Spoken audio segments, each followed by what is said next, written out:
Hello everyone, this is Saumya. Welcome to दोसर classes.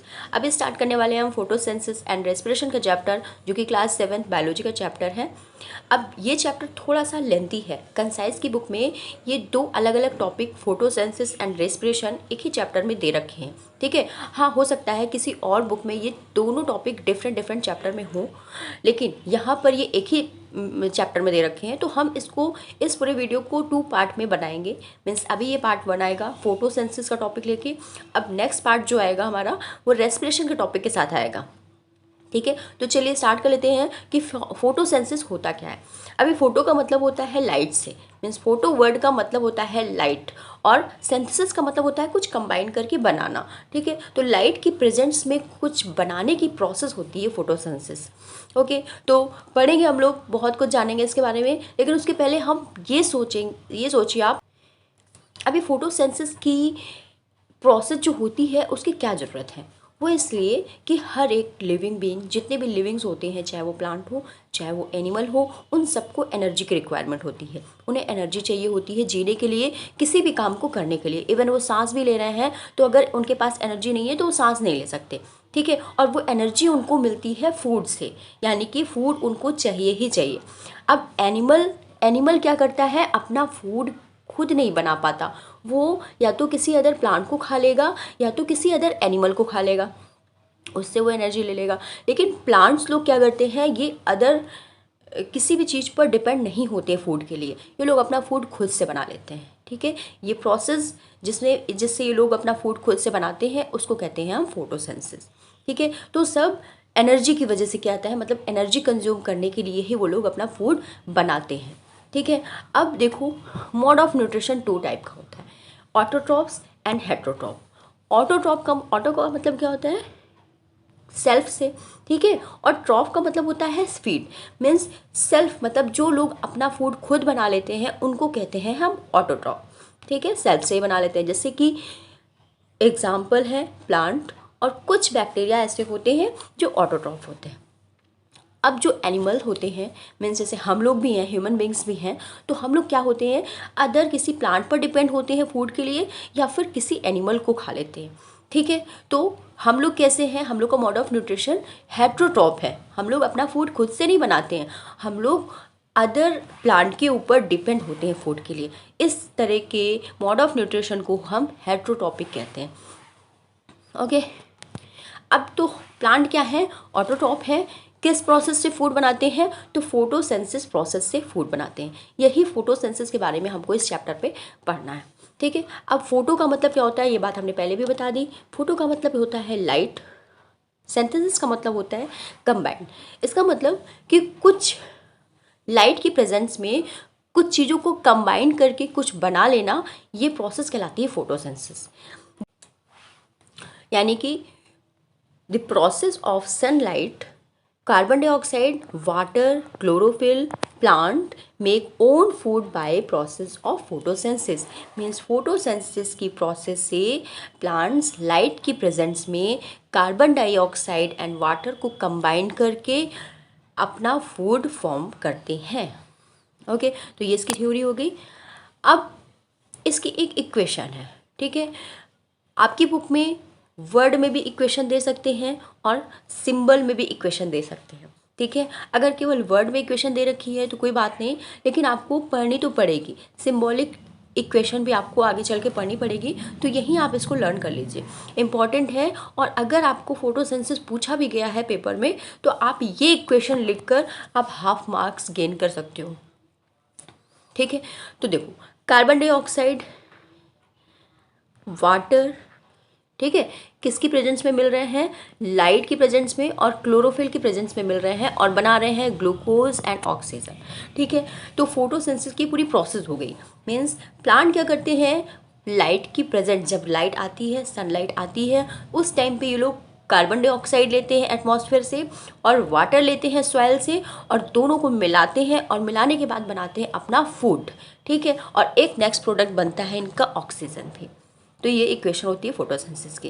अगर इसको सिंबॉलिक रिप्रेजेंटेशन करोगे तो क्या हो जाएगा, कार्बन डाइऑक्साइड CO2 होता है फॉर्मूला, वाटर H2O फॉर्मूला होता है, लाइट की प्रेजेंस दिखा दो, क्लोरोफिल प्रेजेंट होना चाहिए लीफ पे, और बना लेंगे ये लोग अपना फूड, कौन सा, ग्लूकोज, C6H12O6। नेक्स्ट प्रोडक्ट बनेगा ऑक्सीजन। ठीक है, तो ये पूरा फॉर्मूला आपका बन जाता है, ये इक्वेशन आपको लर्न करनी होगी। ठीक है, अब देखो इन लोगों ने क्या क्या यूज़ किया रॉ मटेरियल के फॉर्म में। सबसे पहले यूज़ किया CO2, वाटर का यूज़ किया। ठीक है, सनलाइट उनको सन से मिलती है, तो इन लोगों को CO2 कहाँ से मिलती है, वाटर कहाँ से मिलता है, और क्लोरोफिल कहाँ होता है, ये चीज़ के बारे में हम लोग पहले जानेंगे। ठीक है, तो CO2 कहाँ से मिलती है, मीन्स कार्बन डाइऑक्साइड ये लोग कहाँ से लेते हैं, तो ये लोग एटमॉस्फेयर से कार्बन डाइऑक्साइड ले लेते हैं। ठीक है, मीन्स जो आसपास एयर प्रेजेंट है उसी में से कार्बन डाइऑक्साइड ले लेते हैं। ठीक है, ये कार्बन डाइऑक्साइड कैसे लेते हैं, तो इनके पास लीफ में बहुत सारे छोटे छोटे टाइनी पोर्स होते हैं। ठीक है, ये आप स्ट्रक्चर देख रहे हो, इस स्ट्रक्चर को कहते हैं स्टोमा। ठीक है, स्टोमा, सिंगल स्ट्रक्चर को स्टोमा कहेंगे, और बहुत सारे जब स्टोमा प्रेजेंट होंगे तो इसको स्टोमेटा कहते हैं। ठीक है, तो ये पोर लाइक स्ट्रक्चर होता है, यहीं से ये लोग इसी पोर से ही गैसेस एक्सचेंज करते हैं। मीन्स कार्बन डाइऑक्साइड एटमॉस्फेयर से ये लोग अंदर ले लेते हैं इसी पोर के थ्रू, और अपने अंदर बने हुए ऑक्सीजन को इसी पोर के थ्रू ये लोग बाहर भी कर देते हैं। ठीक है, तो स्टोमेटा वर्क करता है कार्बन डाइऑक्साइड को प्लांट के अंदर लाने के लिए। ठीक है, अब इनका स्ट्रक्चर की बात करो स्टोमेटा के, तो क्या होता है, यहाँ पर 2 गार्ड सेल होती है। यहाँ पर देखो, एक आपको ये दिख रही है, ये बीन शेप गार्ड सेल होती है, एक इधर और एक इधर। ठीक है, बीन शेप।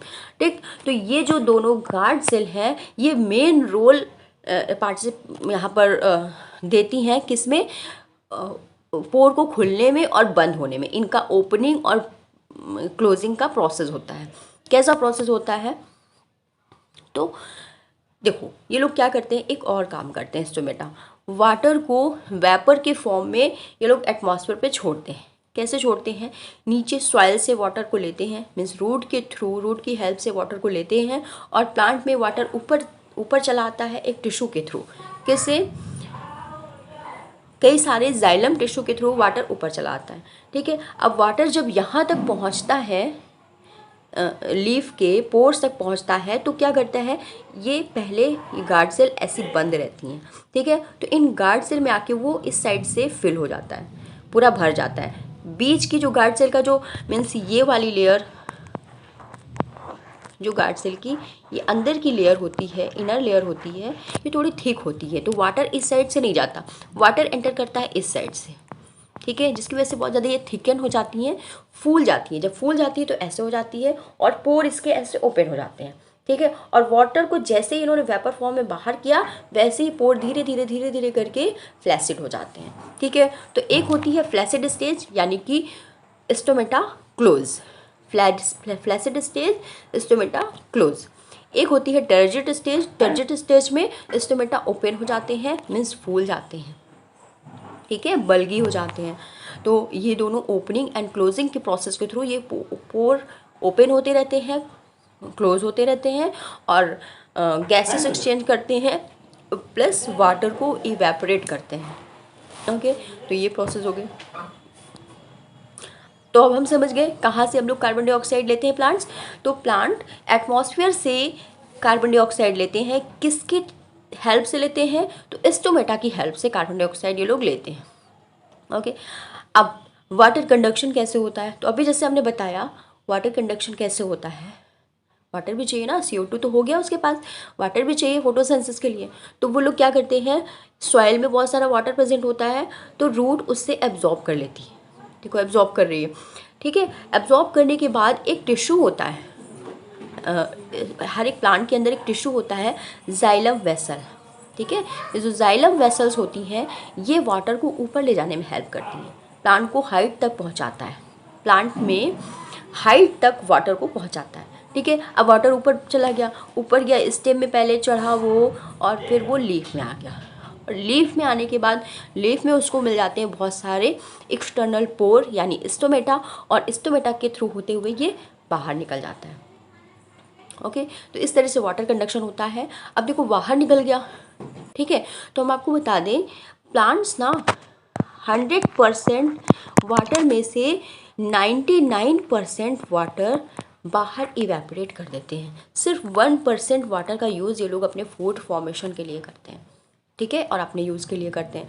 तो 1% जो वाटर बचा उससे ये लोग अपना ग्लूकोज बना रहे हैं, यानी फूड बना रहे हैं लाइट के प्रेजेंस में, ठीक है। तो हमें पता चल गया CO2 कहाँ से मिलती है, एटमॉस्फेयर से। वाटर कहाँ से मिलता है, सॉइल से मिलता है, रूट के थ्रू मिलता है, और जाइलम वेसल हेल्प करती है ऊपर ले जाने के लिए, ओके। अब क्लोरोफिल कहाँ होता है, तो क्लोरोफिल एक तरह का पिगमेंट होता है। पिगमेंट मतलब एक कलर डाई, ठीक है। वो ग्रीन कलर का होता है, जिसकी वजह से आपको प्लांट का कलर ग्रीन दिखता है, ठीक। जितनी भी लीफ हैं वो सब ग्रीन कलर की दिखती हैं। अब क्लोरोफिल पिगमेंट कहाँ पाया जाता है प्लांट में, तो प्लांट की जो सेल्स होती हैं, सेल्स आप लोग समझते हो, अगर नहीं समझते हो तो आप लोग सेल वाला चैप्टर पढ़ो जाके, ठीक। उसके बाद यहाँ देखो, तो उस सेल में एक सेल ऑर्गेनेल होता है क्लोरोप्लास्ट, जो सिर्फ प्लांट सेल में ही होता है। इसी क्लोरोप्लास्ट सेल का स्ट्रक्चर जब आप देखोगे तो इसी के अंदर प्रेजेंट होता है क्लोरोफिल पिगमेंट। ये क्लोरोफिल पिगमेंट क्या करता है, लाइट को एब्जॉर्ब करता है, लाइट एनर्जी को पकड़ता है और अंदर ले जाता है, ठीक है।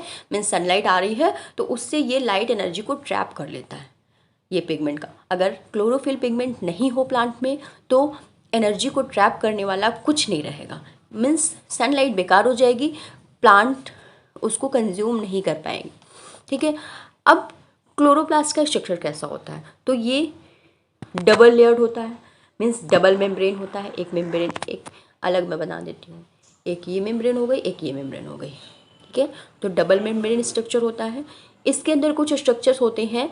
सबसे पहले तो यहाँ एक फ्लूइड भरा होता है पूरे में, फ्लूइड मतलब लिक्विड, जिसे स्ट्रोमा कहते हैं, ठीक है। अब इसी फ्लूइड के अंदर इस तरह के क्वाइन लाइक स्ट्रक्चर ऐसे गड्डी बना कर रखे रहते हैं नीचे से ऊपर तक, ठीक है। तो ये पूरा जो गड्डी बनी रखी है क्वाइन की 1 2 3 4 मतलब ऊपर तक क्वाइन की है, इस पूरे स्ट्रक्चर को कहते हैं ग्रेनम, ठीक है। इस पूरे स्ट्रक्चर को कहते हैं ग्रेनम। ये अब ये जो क्वाइन लाइक सिंगल क्वाइन की बात करो तो सिंगल क्वाइन को कहते हैं हम thylakoid, means group of thylakoid is called granum, ठीक है। इस थैलाकॉइड की जो एक लेयर होती है, मीन्स एक मेम्ब्रेन होती है, उसी मेम्ब्रेन में ग्रीन कलर का पिगमेंट क्लोरोफिल प्रेजेंट होता है। ये क्या करता है, सनलाइट को ट्रैप करता है, ठीक है। तो क्लोरोप्लास्ट के अंदर भी थैलाकॉइड स्ट्रक्चर के मेम्ब्रेन्स में प्रेजेंट होता है क्लोरोफिल पिगमेंट, जो कि सनलाइट को ट्रैप करता है, ठीक है। इतनी सी बात हो गई। तो ये होता है क्लोरोप्लास्ट का स्ट्रक्चर, इतना सा ध्यान रखना है आपको। अब प्रोसेस ऑफ फोटोसिंथेसिस, फोटोसिंथेसिस की कैसी प्रोसेस होती है, क्या क्या स्टेप वाइज होता है, वो हम सब लोग देखेंगे, ठीक है। क्या होता है, सबसे पहला क्या काम होता है, प्लांट मॉर्निंग में बिल्कुल खड़े हैं, ठीक है, वो वेट कर रहे हैं किसका, सनलाइट का। जैसे ही सनलाइट आती है तुरंत क्या होता है, लीफ के अंदर प्रेजेंट क्लोरोफिल पिगमेंट एक्टिव हो जाते हैं, ठीक है। लीफ के अंदर प्रेजेंट क्लोरोफिल पिगमेंट एक्टिव हो जाते हैं। वो क्या करते हैं, फटाफट से सनलाइट को ट्रैप करने लगते हैं, मतलब पकड़ने लगते हैं। जब वो पकड़े और पकड़ने के बाद क्या करते हैं, वो एनर्जी मिल गए, एनर्जाइज हो गए सारे क्लोरोफिल, ठीक है। तो सबसे पहला काम करते हैं वो लोग वाटर को स्प्लिट करते हैं। जो वाटर वो लोग सॉइल से लेके आए हैं, अपने पास रखे हैं, उसको स्प्लिट कर देते हैं, मतलब तोड़ देते हैं। मीन्स ऑक्सीजन और हाइड्रोजन, H2 फार्मूला होता है वाटर का, तो हाइड्रोजन को अलग कर लेते हैं, ऑक्सीजन को अलग कर लेते हैं। सबसे पहला काम ये किया, किसकी प्रेजेंस में, लाइट के प्रेजेंस में। लाइट से वो लोग एनर्जी लिए और वाटर को स्प्लिट किए, पहला प्रोसेस। ये प्रोसेस पूरा कहाँ पे होता है, तो थैलाकॉइड के अंदर होता है, ओके। थैलाकॉइड की मेम्ब्रेन में हो रहा है ये प्रोसेस। इस पूरी प्रोसेस को, क्योंकि लाइट के बिना ये प्रोसेस नहीं हो सकता, इसलिए इस प्रोसेस को हम लाइट रिएक्शन कहते हैं, मीन्स फोटोसिंथेसिस की लाइट रिएक्शन कहते हैं। ये थैलाकॉइड में होती है, ये बात भी ध्यान रखना है। अब देखो नेक्स्ट जो प्रोसेस होती है वो होती है डार्क रिएक्शन, ठीक है। एक प्रोसेस हो गई, दूसरी प्रोसेस यानी दूसरा स्टेप होता है डार्क रिएक्शन का, जो कि थैलाकॉइड में नहीं होता, वहाँ पर लाइट की रिक्वायरमेंट नहीं होती, इसीलिए उसको कहते हैं डार्क रिएक्शन। और वो H2 को छोड़ देते हैं बाहर, यहाँ पर CO2 स्प्लिट होता है, CO2 स्प्लिट होता है मतलब टूटता है, और टूटने के साथ वो हाइड्रोजन के साथ मिलकर ग्लूकोज को फॉर्म करता है, मीन्स ग्लूकोज का फॉर्मेशन कहाँ पे हो रहा है, स्ट्रोमा में हो रहा है। ठीक है, अब पूरी प्रोसेस हो गई फोटोसिंथेसिस। एक और प्रोडक्ट बनता है ग्लूकोज के अलावा यहाँ पर ऑक्सीजन। ठीक है, ये इनके लिए वेस्ट प्रोडक्ट होता है। ये लोग ऑक्सीजन को रिलीज़ कर देते हैं एटमॉस्फेयर में, जो हमारे यूज़ में आ जाता है। ठीक है, इनके भी कुछ यूज़ में आएगा, मीन्स ये लोग जब रेस्पिरेशन करेंगे तो ऑक्सीजन लेते भी हैं। अब तो ये हो गई डार्क रिएक्शन। तो फोटोसिंथेसिस टू मेजर स्टेप में डिवाइड करती है। एक तो लाइट रिएक्शन, दूसरी डार्क रिएक्शन। लाइट रिएक्शन कहाँ होती है, थैलाकोइड में होती है। डार्क रिएक्शन कहाँ होती है, तो स्ट्रोमा में होती है। ठीक है, अब प्लांट्स लोग जो फूड बनाते हैं वो ग्लूकोज के फॉर्म में बनाते हैं। एनर्जी का जो यूज़ करते हैं वो भी वो लोग ग्लूकोज के फॉर्म में करते हैं, लेकिन उनके पास जो एक्स्ट्रा फूड बन जाता है उसको वो लोग ग्लूकोज के फॉर्म में स्टोर नहीं करते, ये लोग स्टार्च के फॉर्म में स्टोर करते हैं। ये बात आपको ध्यान रखनी होगी। ठीक है, अब फोटोसिंथेसिस की प्रोसेस हो गई कंप्लीट। तो अब हम देखेंगे फैक्टर कौन कौन से अफेक्ट करते हैं फोटोसिंथेसिस को, यानी किस फैक्टर की वजह से फोटोसिंथेसिस इंक्रीज होता है, किस फैक्टर की वजह से फोटोसिंथेसिस डिक्रीज होता है यानी कम होता है। ठीक है, तो सबसे पहला होता है लाइट। अगर लाइट है, सनलाइट उनको मिल रहा है प्लांट को, तो फोटोसिंथेसिस रेट बढ़ेगा, वो लोग करते रहेंगे। लेकिन लाइट ही नहीं मिल रहा है, सनलाइट ही नहीं आ रहा है, तो फोटोसिंथेसिस उनका नहीं हो पाएगा। या कम सनलाइट मिल रहा है, उनको थोड़ा थोड़ा मिल रहा है, तो भी फोटोसिंथेसिस कम होगा। ठीक है, दूसरी चीज़ क्लोरोफिल। अगर प्लांट के पास क्लोरोफिल पिगमेंट नहीं है तो वो लोग फोटोसिंथेसिस भी नहीं कर पाएंगे। क्लोरोफिल पिगमेंट अच्छे से प्रेजेंट होगा प्लांट में, तभी वो लोग का फोटोसिंथेसिस बढ़ेगा। ठीक है, टेम्परेचर की बात करें तो 20 to 40 डिग्री टेम्परेचर के बीच में जो टेम्परेचर होता है वो बिल्कुल बेस्ट होता है फोटोसिंथेसिस के लिए। ठीक है, अगर 20 के नीचे आता है टेम्परेचर तो भी फोटोसिंथेसिस रेट डाउन होगा, और 40 के ऊपर भी जाता है टेम्परेचर तो भी फोटोसिंथेसिस रेट डाउन हो जाता है। ठीक है, कार्बन डाइऑक्साइड एटमॉस्फेयर में अगर बढ़ता है तो फोटोसिंथेसिस स्पीड भी तेज़ी से बढ़ती है, मतलब तेज़ी से ग्राफ ऊपर की तरफ जाएगा, फोटोसिंथेसिस तेज़ी से होने लगेगी। लेकिन एक सर्टेन पॉइंट से ज़्यादा बढ़ जाता है कार्बन डाइऑक्साइड, तो क्या करता है, कार्बन डाइऑक्साइड लीफ के अंदर ज़्यादा प्रेजेंट हो जाता है, जिससे फोटोसिंथेसिस रेट एकदम इनहिबिट हो जाता है, बिल्कुल बंद हो जाता है। ठीक है, वाटर, तो वाटर भी प्लांट में अगर रहेगा, मिलेगा उनको, तो फोटोसिंथेसिस रेट बढ़ेगा। ठीक है, तो ये कुछ फैक्टर हैं जो सीधे इफेक्ट करते हैं फोटोसिंथेसिस रेट पे। ठीक, अब फोटोसिंथेसिस का सिग्निफिकेंस क्या है, क्या इंपॉर्टेंस है इनका। तो सिग्निफिकेंस, दो मेन सिग्निफिकेंस है। एक तो प्लांट हमको फूड देते हैं, दूसरी चीज़ हमको ऑक्सीजन भी मिलती है। अभी हमने बताया कि प्लांट क्या करते हैं, जब CO2 और H2O को मिलाकर वो ग्लूकोज फॉर्म करते हैं, तो एक प्रोडक्ट और भी फॉर्म करते हैं, ऑक्सीजन, जो उनके लिए बहुत ज़्यादा यूज़ का नहीं होता है, सिर्फ वो लोग रेस्पिरेशन में यूज़ करते हैं। बाकी एक्स्ट्रा ऑक्सीजन वो लोग रिलीज़ कर देते हैं एटमॉस्फेयर पे। ये ऑक्सीजन हमारे लिए बहुत ज़्यादा इंपॉर्टेंट हो जाता है। ठीक है, तो यानी कि ऑक्सीजन जो प्लांट से मिलता है वो हम लोग ले लेते हैं सांस लेकर, और जो हम लोग कार्बन डाइऑक्साइड निकालते हैं वो प्लांट को दे देते हैं। ठीक है, तो एक सबसे बड़ा इम्पॉर्टेंट चीज़ जो हमें प्लांट से मिलती है वो है ऑक्सीजन। दूसरी चीज़, हमें फूड मिलता है। ठीक है, प्लांट से हमें फूड मिलता है जिससे हमको एनर्जी मिलती है। तो ये दोनों चीज़ें हैं जो हमें फोटोसिंथेसिस की वजह से मिलती हैं। ठीक है, तो ये आपका यहाँ से फोटोसिंथेसिस का टॉपिक कंप्लीट हो जाता है। नेक्स्ट वीडियो लेक्चर पे हम रेस्पिरेशन के बारे में बात करेंगे। आज के लिए इतना ही, थैंक यू।